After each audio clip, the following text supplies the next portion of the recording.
Buenas noches. Muy buenas noches. Gracias a la doctora Morela Vegas y a la Sociedad de Puericultura y Pediatría por esta gentil invitación. En el tema de hoy, nuestro tema de hoy, versa sobre la artritis idiopática juvenil, una enfermedad autoinmune o autoinflamatoria. Para ello debemos aclarar ciertos conceptos y empezaremos por artritis idiopática juvenil. El concepto actual de artritis idiopática juvenil es un término que hace referencia a un grupo heterogéneo de enfermedades inflamatorias de origen desconocido que comienzan durante la infancia y cuya expresión clínica común es la artritis. Esto, según el consenso ILAR, que es la Liga Internacional de Reumatismo, a contrario de lo que muchos piensan, alrededor de 1 de cada 1000 niños desarrolla algún tipo de artritis crónica. No todos son artritis idiopática juvenil. La prevalencia de la IJ se encuentra de 16 a 150 casos por 100.000 niños. Contrario a lo que muchos piensan, la neoplasia está alrededor de 15 por cada 100.000 niños, las neoplasias malignas. Recuerden que en la infancia, las neoplasias malignas son más a las no epiteliales como leucemia, linfomas, sarcomas, a diferencia de la edad adulta donde son de origen epitelial. Muchos se preguntarán por qué la prevalencia tiene un rango tan largo, de 16 a 150 casos por 100.000. Esto se debe a dos cosas. Uno, que en algunas regiones, por ejemplo, en Japón, la prevalencia es muy baja. Sin embargo, en el mismo continente asiático, por ejemplo, Taiwán, tiene una prevalencia alta. Cosa que sucede en África, donde tiene una prevalencia alta, pero cuando vamos hacia el Mediterráneo, disminuye y se incrementa cuando vamos más al norte de Europa. La otra causa es que a pesar de que la primera descripción de la artritis idiopática juvenil data de finales de 1890, el siglo XIX, no fue hasta 1940 cuando el doctor Steele, el famoso Steele, describió la artritis crónica juvenil o la enfermedad de Steele dada por, como veremos más adelante, por fiebre y dolores articulares. Indiscutiblemente el diagnóstico diferencial sigue siendo neoplasia maligna, infecciosa, lupus, enfermedad reactiva, enfermedad de Lyme, entre otras. Ya se descarta o queda en desuso los conceptos de artritis reumatoide juvenil y artritis crónica. La artritis reumatoide juvenil era propuesta por el Colegio Americano de Reumatología y la artritis crónica juvenil por la parte europea. Ya eso está en desuso. Lo más importante es que la artritis idiopática juvenil no solo afecta la articulación, sino también tiene un conjunto de manifestaciones extraarticulares, sobre todo en piel. Se acompaña de psoriasis, se acompaña, como podemos observar aquí, piting ungueal, que son estos hoyuelos, estos pozuelos que vemos a nivel de las uñas. Por eso es importante examinar al niño muy bien.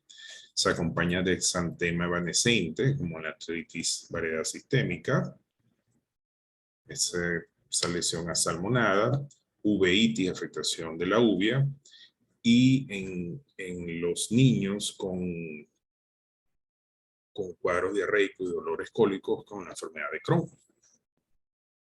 Algo que no creemos los reumatólogos es los dolores de crecimiento. Esos dolores de crecimiento no existen, el crecimiento es algo fisiológico.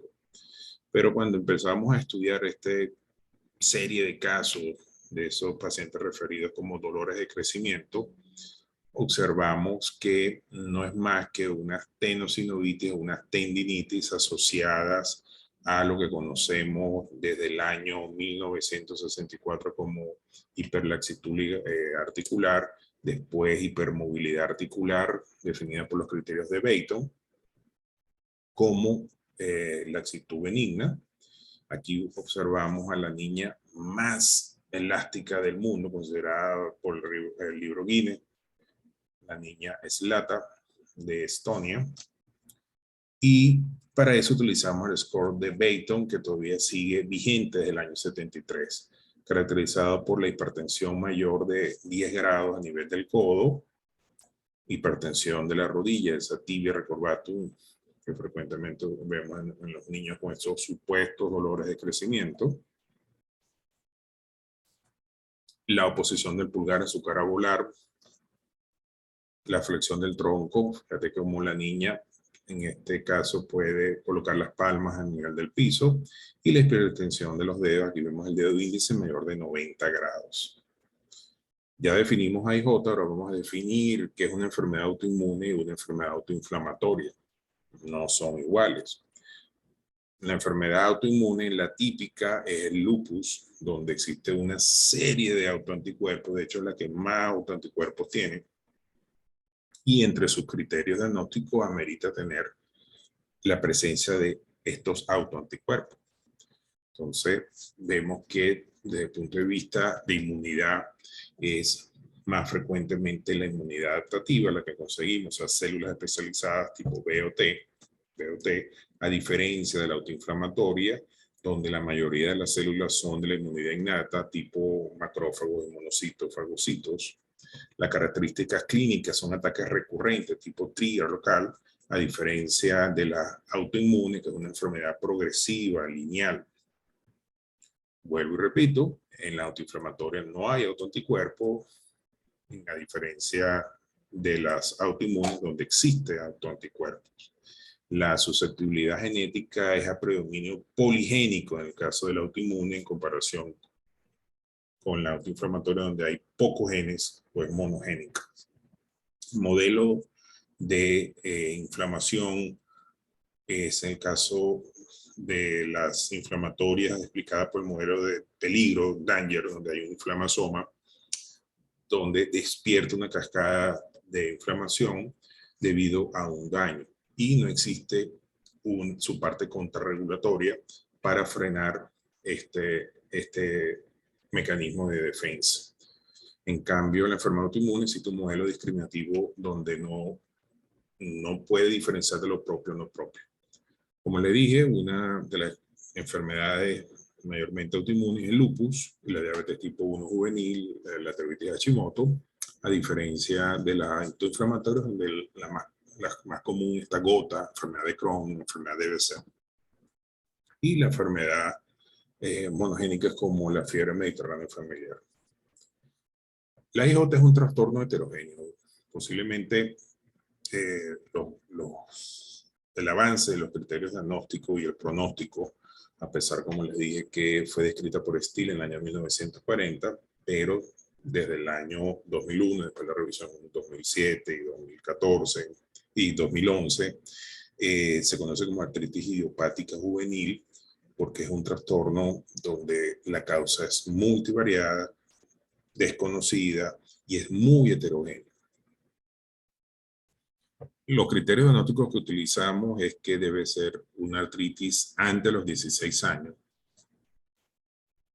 Debe haber una persistencia de al menos de 6 semanas. Recuerda que esta es una enfermedad por descarte. Muchas de las artritis asociadas a virus, por ejemplo, el parvovirus, Steinbach, pueden cursar con artritis de 1 a 2 semanas. En el caso de dengue, zika, chikungunya también podemos observar, pero no están en el tiempo, no son mayores de 6 semanas, por eso hay que observarlo para poder hacer el diagnóstico. Existen 7 subtipos de artritis idiopática juvenil, pero para hacer esa clasificación de esos subtipos, se debe observar al niño los primeros 6 meses. Los primeros 6 meses. ¿Por qué? Bueno, porque es una enfermedad heterogénea, tiene muchas variantes y al parecer, en ellas no encontramos muchos autoanticuerpos. Existe, como le dije, poca presencia de autoanticuerpos, a diferencia de las enfermedades autoinmunes clásicas. En ella podemos observar el ANA positivo, que al estar positivo es indicativo no de lupus, sino indicativo de que ese paciente se puede complicar con uveitis, y hay que seguirlo, hay que estudiarlo con un oftalmólogo, porque paciente con IJ ANA positivo tiene alto riesgo de uveitis crónica.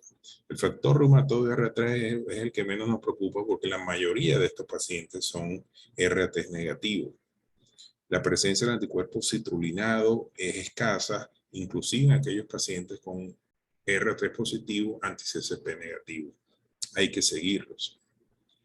El HLA-27 se incluye aquí, pero recuerde que no es un autoanticuerpo, no es un anticuerpo, sino es un antígeno, ¿no? Es una proteína que está en las células T, presentadora del péptido, hacia su célula presentadora de antígeno, que en este caso es reconocida por las células T, CD8, CD4. Importante, las niñas sufren más de artritis hepática juvenil en una proporción de 9:1, exceptuando en algunas variantes, como veremos más adelante. En cuanto a las categorías clínicas, contamos con 7 categorías clínicas o 7 subtipos. La primera de ellas se clasifica como artritis sistémica. Vean que tiene menos del 10% de todas las artritis hepática juvenil. Se acompaña como criterio de inclusión artritis, que debe tener, además de la artritis, una fiebre de 2 semanas continua con el exantema evanescente, que pudimos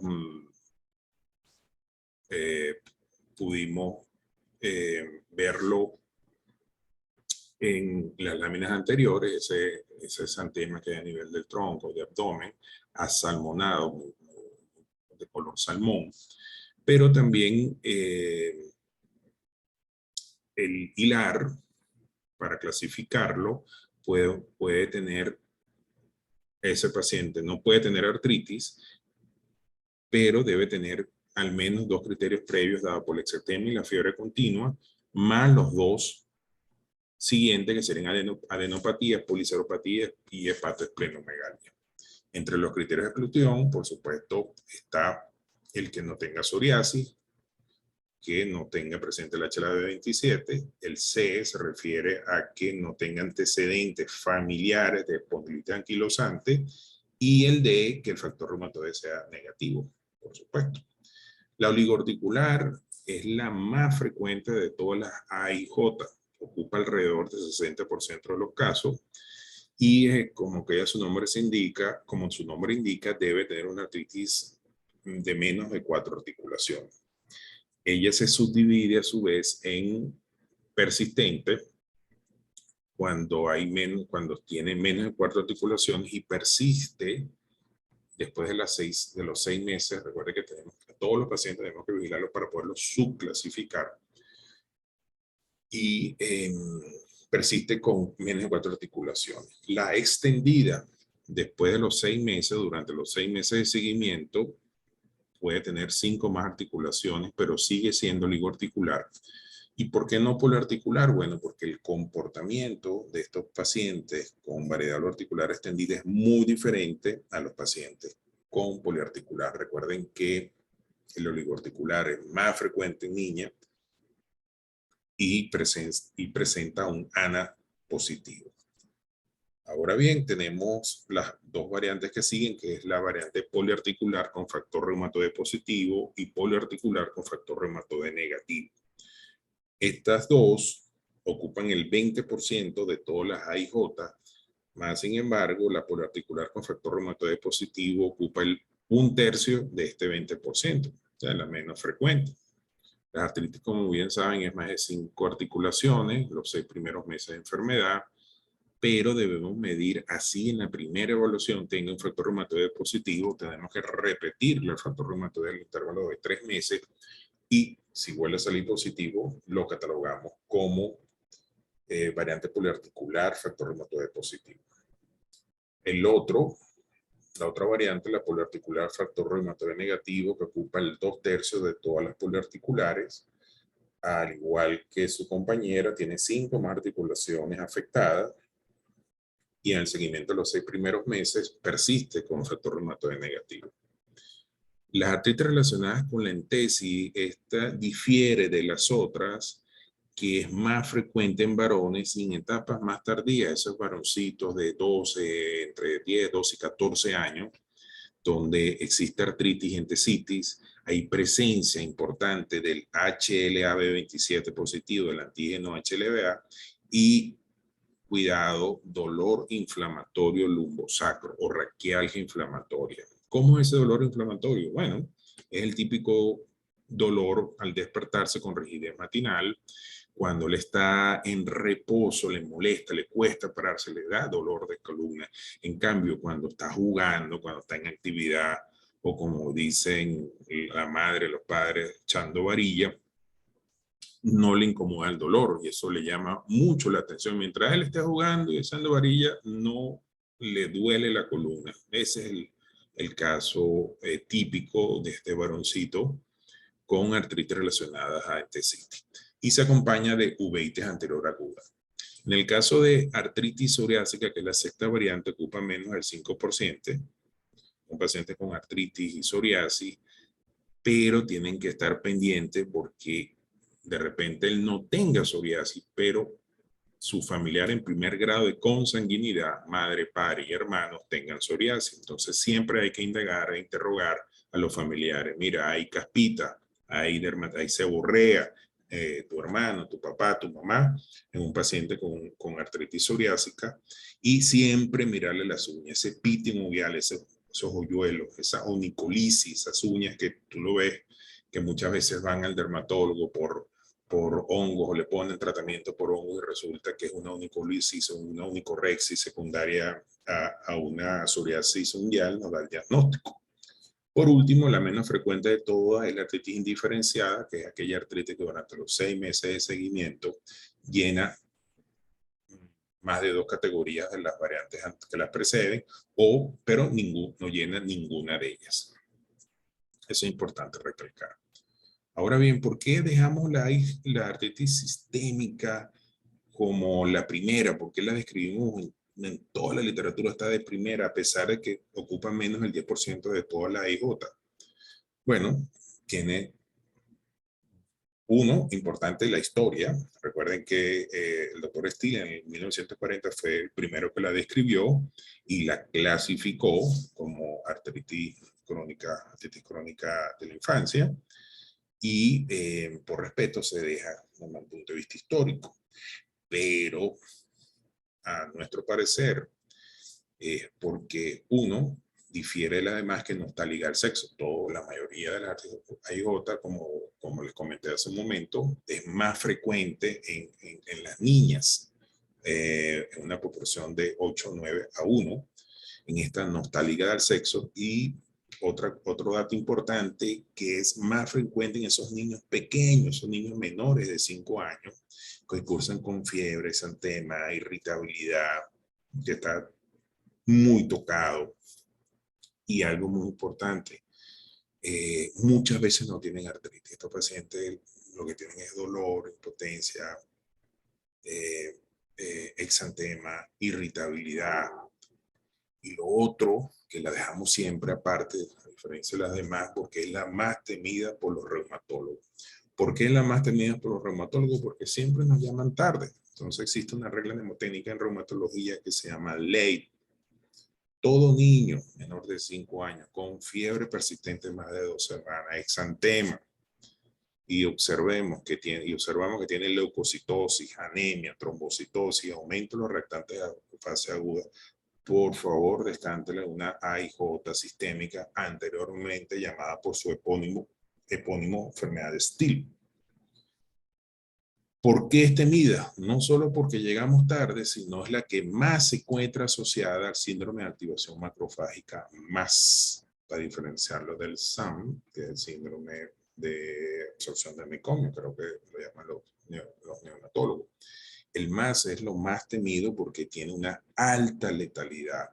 Si no pensamos que este paciente con fiebre, malestar, que siga gravemente enfermo y no descartamos síndrome de activación macrofágica, el paciente se nos muere. El síndrome de activación macrofágica, como le dije, es la complicación más grave de la IJ, variedad sistémica. Existe una persistencia de la fiebre, se acompaña o se complica con coagulación intravascular diseminada, insuficiencia renal, respiratoria y cardíaca. Hay una gran afectación del sistema nervioso central dado por confusión, convulsión y coma. Ya les dije que existe mayor mortalidad de todas las IJ, las más temidas, porque si se acompaña de síndrome de activación macrofágica, tiene alto riesgo de muerte. Existen criterios clínicos de laboratorio que acompañan al síndrome MAS, todo descrito por Ravelli, pero uno de los más importantes, así no tenga el laboratorio completo, los criterios del laboratorio, es la histología. Ese estudio de la médula ósea, del vaso, del ganglio, donde hay hemofagocitosis, es el gold standard de este síndrome, disculpen, y tenemos que estar siempre pendientes de él porque este paciente sale solamente con alta dosis de esteroides, con bolos de esteroides y citostáticos. Ya no utilizamos antiartríticos normales como metrotexate, leflunomida, sino citostáticos, tipo ciclosporina. Y ahora en la etapa nueva de los biológicos utilizamos anti-CD20, que son anticélulas B. Vamos a recordar lo que es la diferencia de una enfermedad autoinmune de una enfermedad autoinflamatoria. Entonces, inmunidad adaptativa, autoanticuerpo, poligénica más que todo, y como vemos un modelo discriminativo propio-no propio. Desconoce lo propio de lo no propio. Esto es para enfermedad autoinmune. Esto es de manera recordatoria, ya se lo había dicho. Entonces, recapitulando, artritis idiopática juvenil, ciertas características que tienen que saber. Siempre solicitar el factor reumatoide, al menos en 2 oportunidades con diferencia de 3 meses. Tenemos un problema, la artritis reumatoide del adulto es muy fácil diagnosticar, la diagnostica hasta mi secretaria, porque el paciente ya viene con el perfil reumático y la mayoría de las veces sale positivo, con una enfermedad muy común. En cambio, en la idiopática juvenil, el factor reumatoide es menos del 6%, es muy bajo, con una buena técnica de laboratorio. Alrededor de los 3% de los casos con AIJ son factor reumatoide positivo. Eso no nos ayuda mucho. Debemos estar pendientes con esa artritis poliarticular factor reumatoide negativo que tiene un compromiso bimodal. O sea, vemos un pico o un grupo de pacientes que debutan al primero o tercer año de edad y después hacen otro pico a los 9, 14 años. Vemos que el subtipo de factor reumatoide positivo es de inicio tardío. No tiene ese compromiso bimodal, sino un pacientico de 10, 12, 13 años de edad. Volvemos, un mayor compromiso es de niñas de 8, 9 a 1. Alrededor del 6% de los pacientes con factor reumatoide negativo poseen anti-CCP. ¿Por qué es importante o relevante esto? Factor reumatoide negativo, pero anti-CCP positivo, porque este autoanticuerpo confiere un poquito más de discapacidad en el paciente con mayor compromiso de la cadera, mayor erosión, mayor desgaste, y son los que más van hacia recambio total o reemplazo total de cadera. Tienen que tener muy seguimiento en estos pacientes. Pacientes con AIJ y ANA positivo, ya les hablamos de que la variable oligoarticular, niña, variable oligoarticular con ANA es más frecuente la uveitis crónica, pero tiene una parte positiva que tienen menos discapacidad, o sea, son las que menos erosión, las menos que van hacia artroplastia de manos, de cadera, o de rodillas, o de pie. En cuanto a la inmunopatogenia, ya hablamos mucho de conceptos y la clasificación. Ya les había nombrado que el sistema HLA es un antígeno, es el anticuerpo que está en la membrana de las células de las células de los glóbulos blancos. Se dividen en dos, clase 1 y clase 2. La clase 1 tiene una cadena pesada, alfa, con su subtipo alfa 1, alfa 2, alfa 3, y una cadena pequeña, incompleta, que es la beta 2 microglobulina, y tiene un componente transmembrana. Allí en el pocket de la beta 2, entre la beta 2 microglobulina, es donde se encuentra el péptido, y las células CD8 citotóxicas son las que reconocen ese péptido unido a esa cadena beta y enfilan la cascada de eliminación. Reconocen y disparan la cascada inflamatoria para la consecuente eliminación. En cambio, la clase 2 tiene el locus de su gen, el locus genético está A, B y C. Ellas tienen dos cadenas, una pesada que es la alfa y una liviana que es la beta, no tienen el componente transmembrana y ellas presentan el péptido a la célula CD4 helper. Es muy importante porque unas más frecuente, la clase es más frecuente en la artritis del adulto, en la artritis IJ variable poliarticular. En cambio, la clase 1, tanto la A para variedad sistémica y el B27 es más frecuente en la artritis asociada a la entesis, la ERA. ¿Qué evidencia tenemos al respecto? Bueno, en la artritis sistémica vemos que existe una activación anómala de los fagocitos dado por su polimorfismo de los genes que existen en esta enfermedad. Encontramos que hay un aumento de las citoquinas proinflamatorias, predominio de interleuquina e interleuquina 6.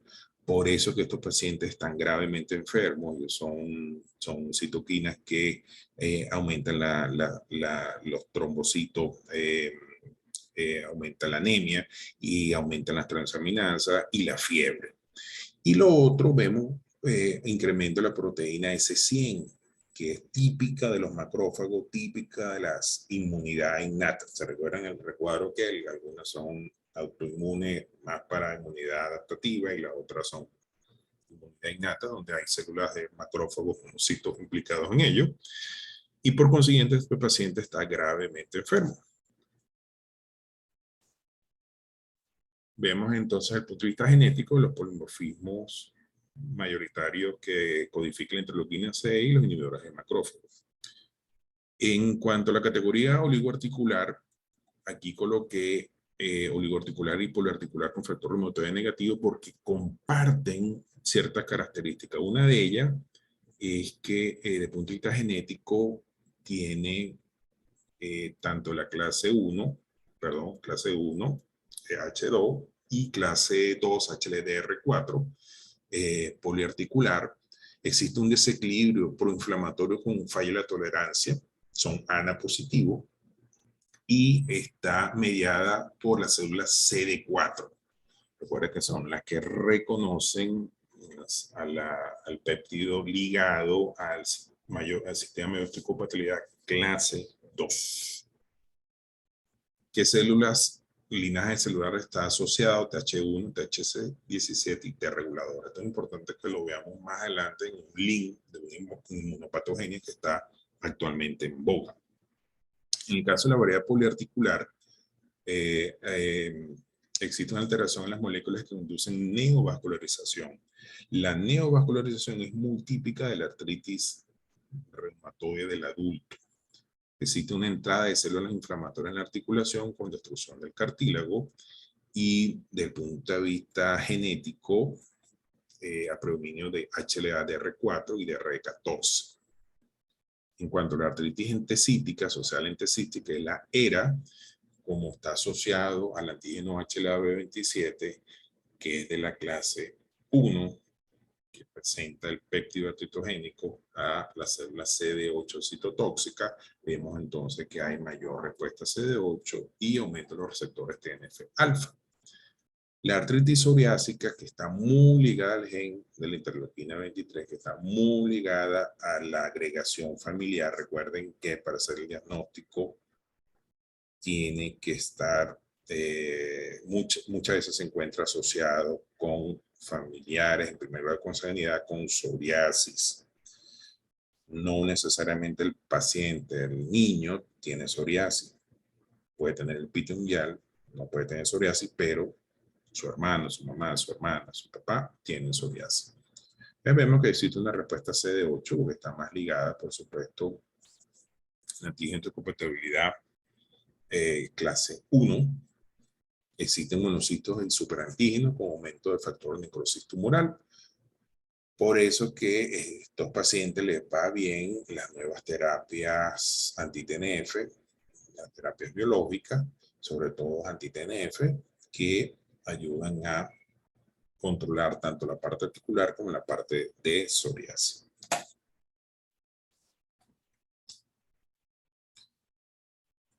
No debemos descartar que existe también otros anticuerpos, sobre todo en la variante sistémica, que como la interleuquina 1, la activación del macrófago hace que libere el inhibidor común de la interleuquina 1, que es el IRA, y su variante activa. Esto impide que se unan los dos receptores, por consiguiente no hay la señal transmembrana, no se produce la cascada de inflamación y no hay citoquinas proinflamatorias.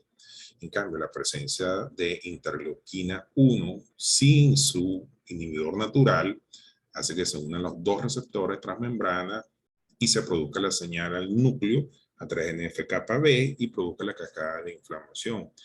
Es muy importante conocerlo. ¿Por qué? Porque este mecanismo fisiopatogénico en la artritis idiopática juvenil variante sistémica utilizaríamos, en vez de bloqueadores anti-TNF, utilizaríamos inhibidores de anti-interleuquina, sobre todo interleuquina 1, que actualmente están aprobados para el uso de la variante sistémica, al igual que TRAP y fiebre mediterránea familiar. En todos los IWAS, en todos los estudios de genómica que se han hecho en AIJ, solo explican el 18% de la fisiopatología. No existe una asociación genética completa. A pesar de que se han hecho estudios de IWAS, solo explica el 18%. Por consiguiente, se considera que existen mecanismos ambientales y entre ellos bacterianos infecciosos que puedan desencadenar o dar la sparkle, la chispa en los pacientes, en estos niños con artritis idiopática juvenil. Para ello hay muchos estudios que hablan que existe una disbiosis microbiana. Recuerda que la microbiota son todos estos microorganismos vivos que existen a nivel del tracto gastrointestinal. Ya no se llama flora intestinal, sino microbiota, porque hay procariotas, hay eucariotas, hay askenaris, hay hongos, hay algas, mecanismos microcelulares de más de miles de años atrás que están en nuestro organismo, y la interacción de sus genes, esa interacción de genes, microbioma y nuestra barrera intestinal es lo que es la microbiota.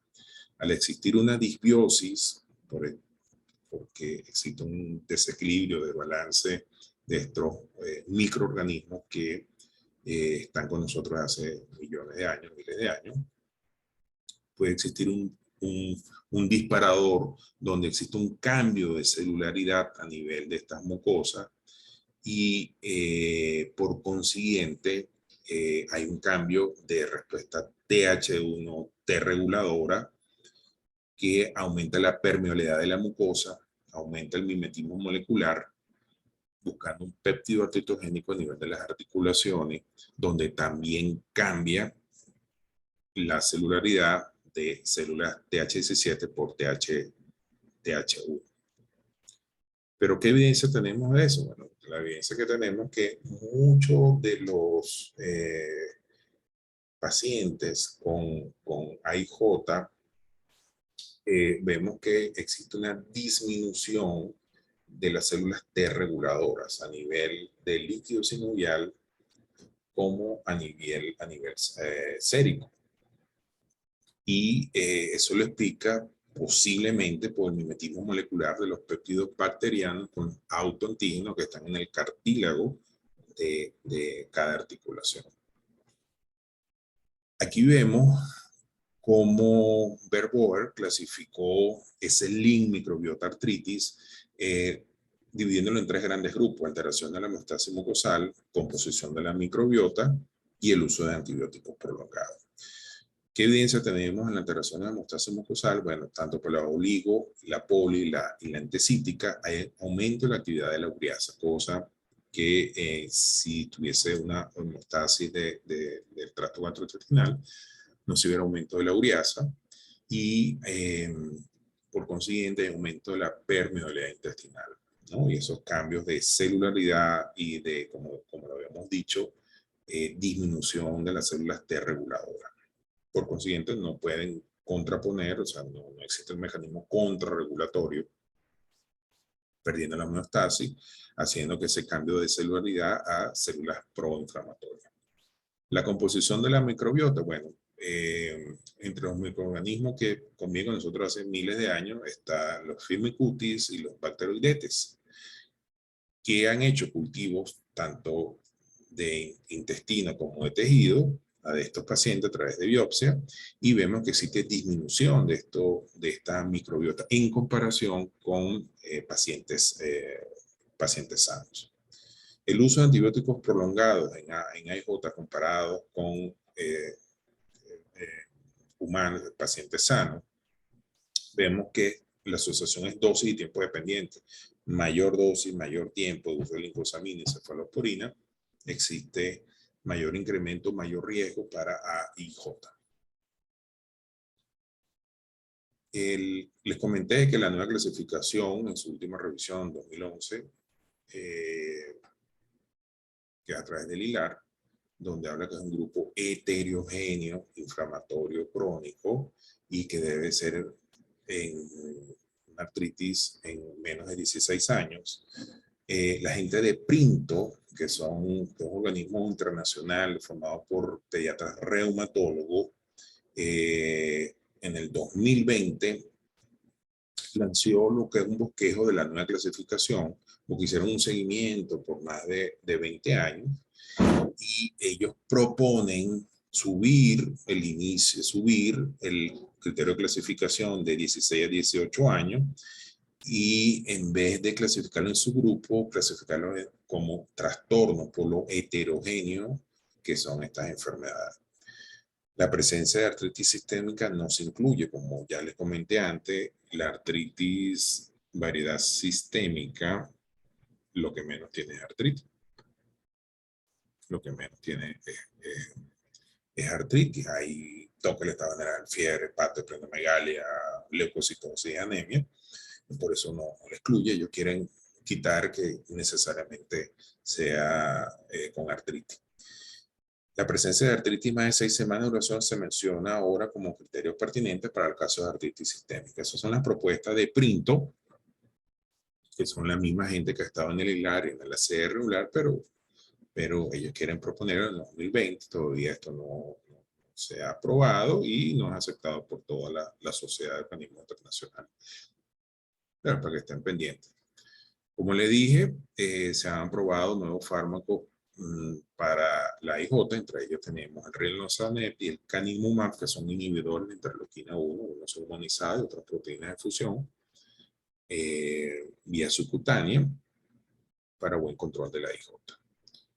En definitiva, si sobrepesamos, existe una parte, la IJ no hay anticuerpos, es escasa, menos del 6%, es monogénica sobre poligénica, y se ven más organismos de inmunidad innata, a diferencia del resto de las enfermedades reumáticas, donde sí existen autoanticuerpos, en caso de lupus, artritis reumatoidea juvenil, artritis reumatoidea del adulto, síndrome de Sjögren y otras enfermedades autoinmunes como tiroiditis Hashimoto.